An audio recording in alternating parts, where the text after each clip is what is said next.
अस्सलाम वालेकुम बच्चों, कैसे हो आप लोग? ठीक हो बच्चों? हम लोग 10th क्लास का चैप्टर नंबर 10 और ये हमारा आज सेकंड लेक्चर है। हम लोग अपने लास्ट लेक्चर में बात की थी आर्हीनियस कॉन्सेप्ट की के आर्हीनियस के अकॉर्डिंग एसिड क्या होता है और बेस क्या होती है। बच्चों आज हम बात करने लगे हैं कि लोरी ब्रोंस्टेड के अकॉर्डिंग एसिड क्या है और बेस क्या है। अगेन ये हमारा लॉन्ग क्वेश्चन भी है और ये शॉर्ट क्वेश्चन भी है। इसका आपकी बुक में जो नाम लिखा हुआ है वो है ब्रोंस्टेड लोरी कॉन्सेप्ट। बेसिकली बच्चों ये दो साइंटिस्ट हैं, एक का नाम है लोरी और एक का नाम है ब्रोंस्टेड। जो ये ब्रोंस्टेड है इसको हम बोलते हैं ये एक दानिश केमिस्ट है और जो लोरी है ये इंग्लिश केमिस्ट है। इन दोनों ने सेपरेट थ्योरीज पेश की हैं एसिड और बेस से मुतल्लिक, जो कि दोनों का कॉन्सेप्ट सेम है। इसलिए इस कॉन्सेप्ट को इकट्ठे मिला के बोला जाता है Lowry Bronsted concept for acid and basis.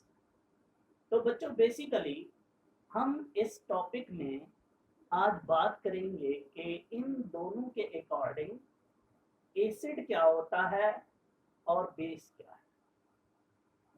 बच्चों सबसे पहले याद रखना ये जो कॉन्सेप्ट है ये इन दोनों लोगों ने कब पेश किया?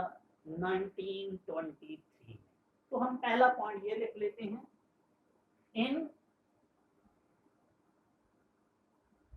1923 this concept is given by Danish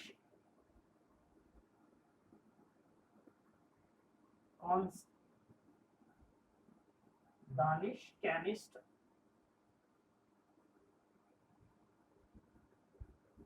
Bronsted and English chemist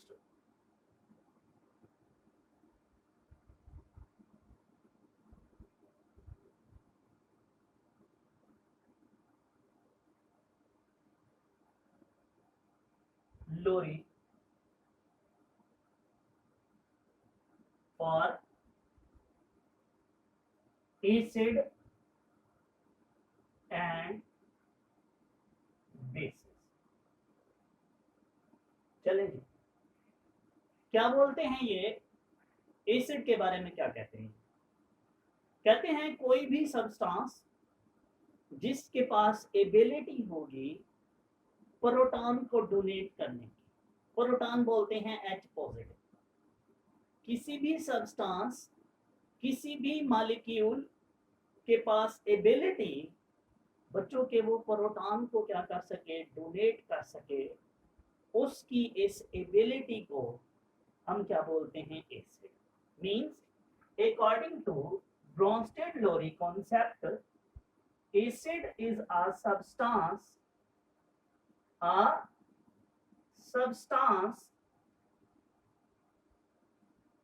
that donate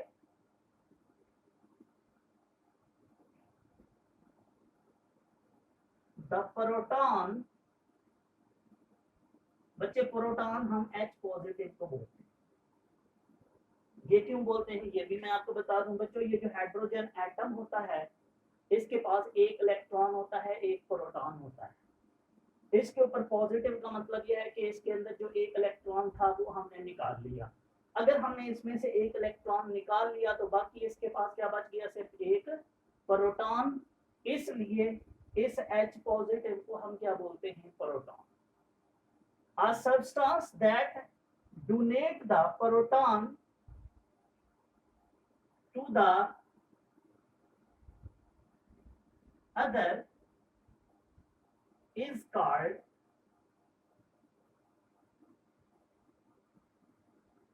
acid।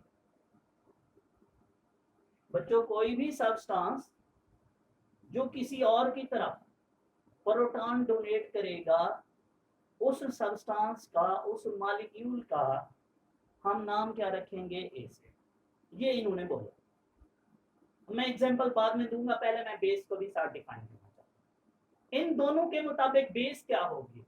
याद रखना, एसिड वो होता है जो प्रोटॉन डोनेट करता है, और बेस वो होती है जो प्रोटॉन एक्सेप्ट करती है। मीन जो प्रोटॉन को ले ले उसे क्या बोलना है आपने? बेस।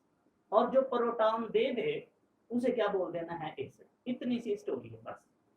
तो हम हेडिंग लगाते हैं बेस की, कि बेस क्या है इन दोनों के मुताबिक? a substance that accept the proton from other is called base।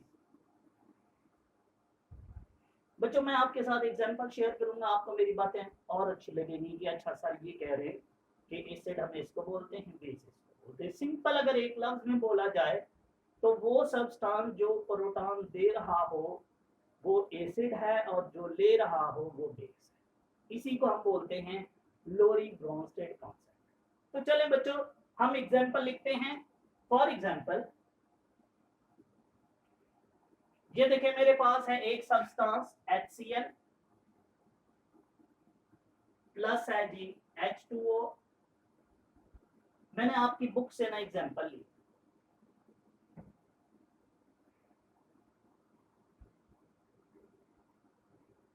होता क्या है बच्चों, जब ये दोनों रिएक्ट करते हैं तो ये मेरे पास बनता है एक H3O पॉजिटिव आइन, हाइड्रोनियम आइन, इसको बोलते हैं H3O पॉजिटिव को, और एक मेरे पास बनता है Cl नेगेटिव आइन।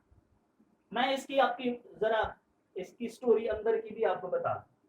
बच्चों होता यूं है कि ये जो ऑक्सीजन होता है इसके पास होता है लोन पेयर। ये इस हाइड्रोजन पे अटैक करके इसको अपने पास बुला लेता है और इसको अपने साथ अटैच कर लेता है। तो इस तरीके से ये पहले H2 था, जब H इसके साथ चला जाता है, H क्या प्रोटॉन चला जाता है, जब इसके साथ प्रोटॉन जाके अटैच हो जाएगा तो बच्चों ये हमारे पास क्या बन जाएगा? H3O पॉजिटिव, और साथ में क्या बन जाएगा जी? Cl negative. अब जरा गौर से देखो, इसने H दिया है, H पॉजिटिव। जो H पॉजिटिव देता है वो क्या होता है जी? एसिड। वाटर ने यहां से H लिया है, और जो H लेगा उसे क्या बोलेंगे? बेस। तो ये क्या बन गए जी? बेस। मैं आपके साथ एक और एग्जांपल शेयर करता हूं। ये देखें ये मेरे पास है, इसका मतलब है HCl यहाँ एसिड है और वाटर यहाँ क्या है जी? बेस। एक और एग्जांपल, HCl प्लस NH3।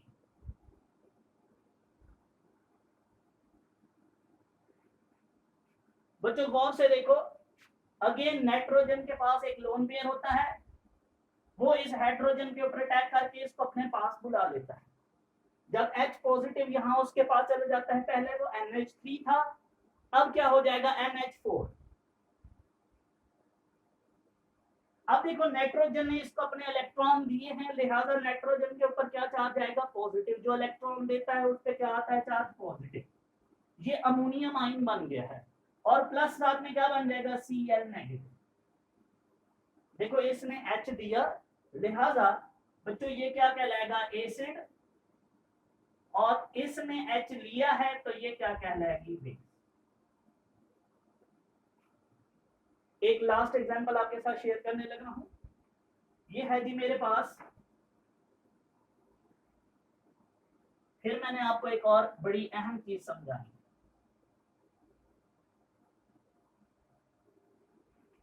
ये देखिए ये है मेरे पास एसिटिक एसिड CH3COOH प्लस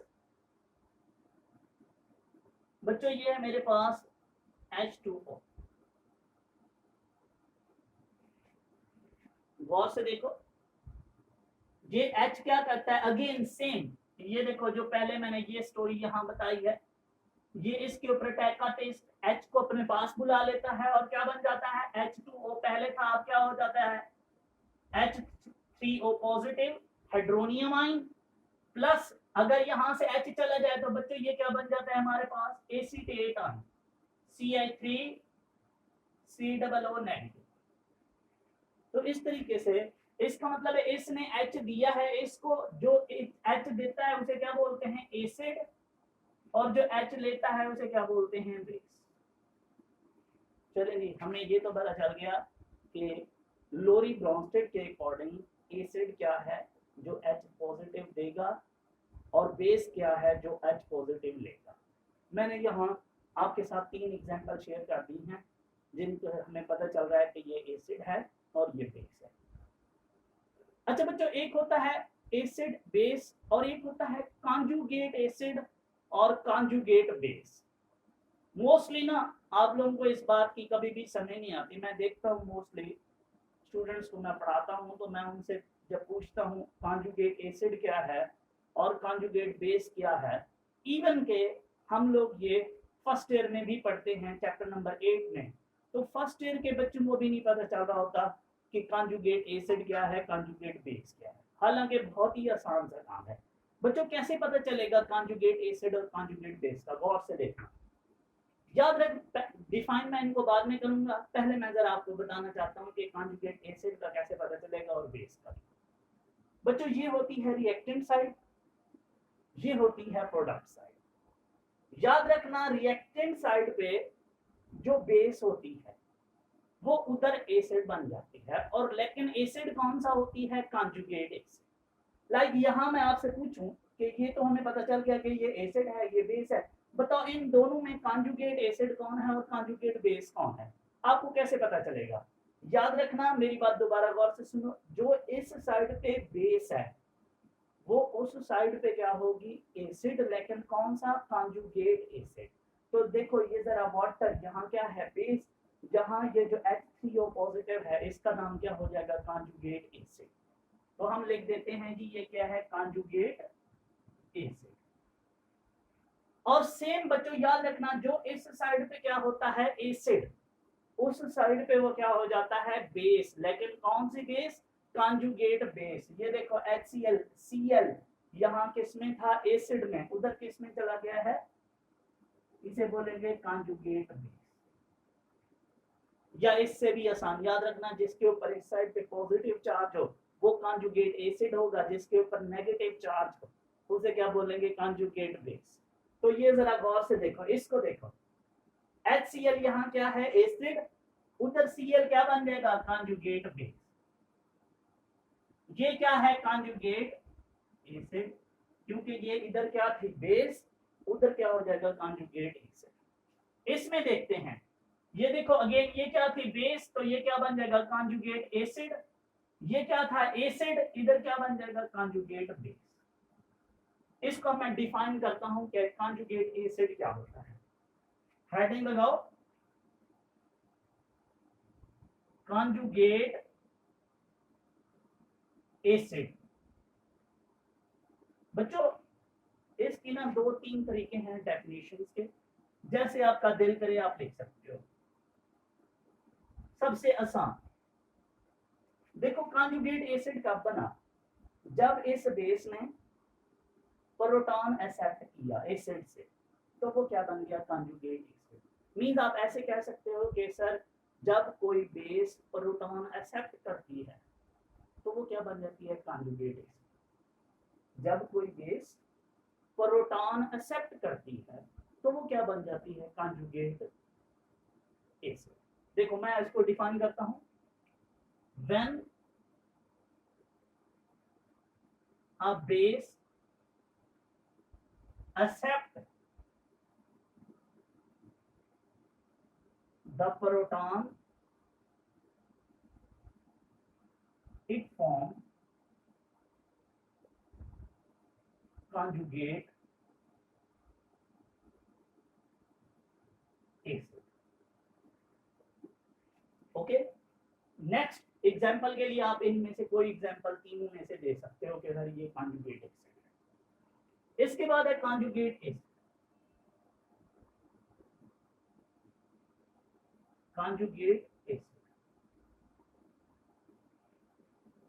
बच्चों याद रखना, देखो कॉन्जुगेट एसिड हो गया, conjugate base.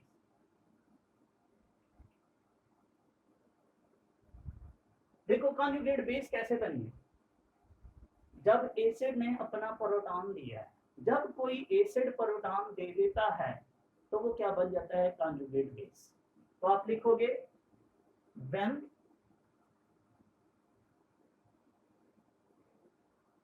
N acid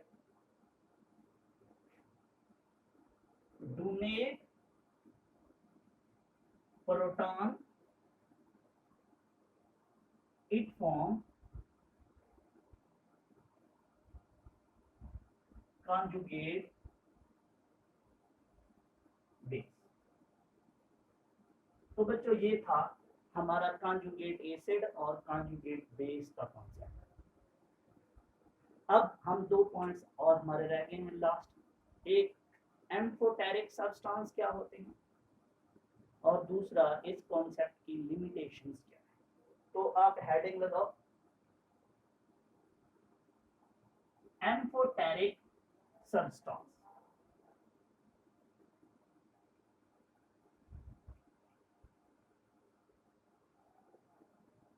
amphoteric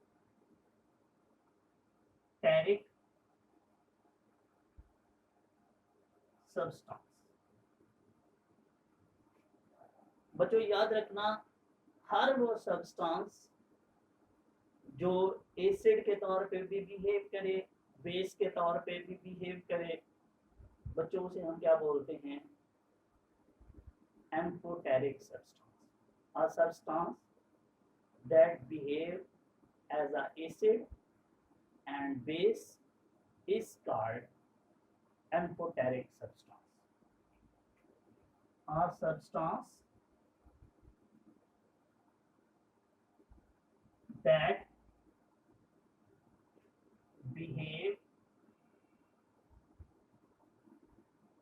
as a acid as well as base is called amphoteric substance। बच्चों इसकी बेस्ट एग्जांपल होती है वाटर, H2O। ये एसिड के तौर पे भी बिहेव करता है, बेस के तौर पे भी। एसिड के तौर पे कैसे कर सकता है, मैं अगर आर्गेनियस के मुताबिक बात करूं तो ये H पॉजिटिव दे सकता है और OH नेगेटिव भी दे सकता है। अगर कोई H पॉजिटिव दे तो उसे आर्गेनियस क्या बोलता था, एसिड। और अगर H पॉजिटिव OH नेगेटिव दे तो उसे क्या बोलता था, बेस। तो ये दोनों काम कर सकता है, H पॉजिटिव भी देता है और OH नेगेटिव भी देता है। अच्छा, अगर मैं इस कॉन्सेप्ट लोरी ब्रोंस्टेड के मुताबिक कहूँ तो बच्चों इसके पास एबिलिटी होती है कि ये प्रोटॉन दे भी सकता है और प्रोटॉन को ले भी सकता है, तो इसलिए हम इसको क्या बोलते हैं, एम्फोटेरिक सब्सटेंस। तो हर वो सब्सटेंस जिसके पास ये एबिलिटी होती है कि वो एक्ट करे as a acid as well as base, उसे हम क्या बोलते हैं जी, amphoteric substance. Next last point है जी,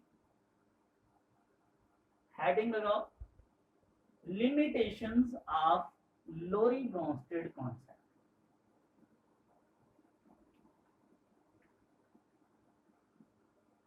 Limitations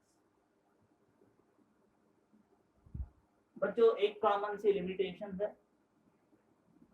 ये कहता है कि हम उस सब्सटेंस को सिर्फ एसिड बोलेंगे जिसके पास प्रोटॉन देने की एबिलिटी हो, अदरवाइज नहीं बोलेंगे। तो फिर मेरे पास CO2 SO3 BF3, बच्चों ये मेरे पास एसिड है, क्या आप इसको लोरी ब्रॉन्स्टेड से बता सकते हो कि ये एसिड है? ये देखो इसके पास तो कोई प्रोटॉन नहीं है, कैसे दे सकता है? इसके पास भी कोई प्रोटॉन नहीं है, ये कैसे देगा? इसके पास भी कोई प्रोटॉन नहीं है, ये कैसे देगा? तो हर वो सब्सटेंस जिसके पास प्रोटॉन देने की एबिलिटी हो, ये कहता है सिर्फ वो एसिड होता है।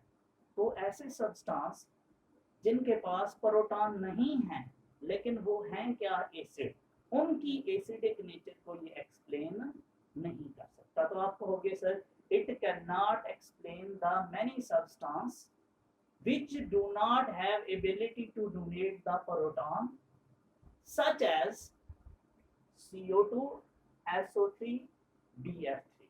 बच्चों ये सब्सटेंस हमारे पास हैं एसिडिक नेचर के, लेकिन इनके पास प्रोटॉन देने की एबिलिटी मौजूद नहीं है। तो इनको हम कैसे कहेंगे कि ये क्या है, एसिड। इसके अलावा ये देखिए, ये मेरे पास है कैल्शियम ऑक्साइड। बच्चों इसके पास भी एबिलिटी नहीं है कि ये प्रोटॉन को एक्सेप्ट कर सके, लेकिन है ये बेस। तो एक कहने का मतलब सिर्फ इतना है कि वो सब्सटेंस जिनके पास ना एबिलिटी है कि वो प्रोटॉन को एक्सेप्ट कर सकते हैं और ना एबिलिटी है कि वो प्रोटॉन को डोनेट कर सकते हैं, उनकी एसिडिक और बेसिक नेचर को ये रूल, ये प्रिंसिपल, ये कॉन्सेप्ट फेल है उनकी एसिडिक नेचर और बेसिक नेचर को एक्सप्लेन करने में। तो आप कह सकते हो कि सर कैल्शियम ऑक्साइड एक बेस है, जो कि आगे हमने साबित भी करनी है, जो कि एक बेस है लेकिन उसके पास एबिलिटी नहीं है कि वो प्रोटॉन को क्या करे, एक्सेप्ट। तो ऐसे सब्सटेंस जिनके पास एबिलिटी नहीं है कि वो प्रोटॉन को एक्सेप्ट कर सकें लेकिन हैं वो बेसिस, उनकी बेसिक नेचर को ये प्रिंसिपल, ये कॉन्सेप्ट एक्सप्लेन नहीं कर सकता। तो this is the limitations of Lowry Bronsted concept. I hope कि आपको बातें अच्छी लगी होंगी। अगर नहीं भी अच्छी लगी तो कोशिश करो कि अच्छी लगे। ओके जी, बेस्ट ऑफ लक। अल्लाह।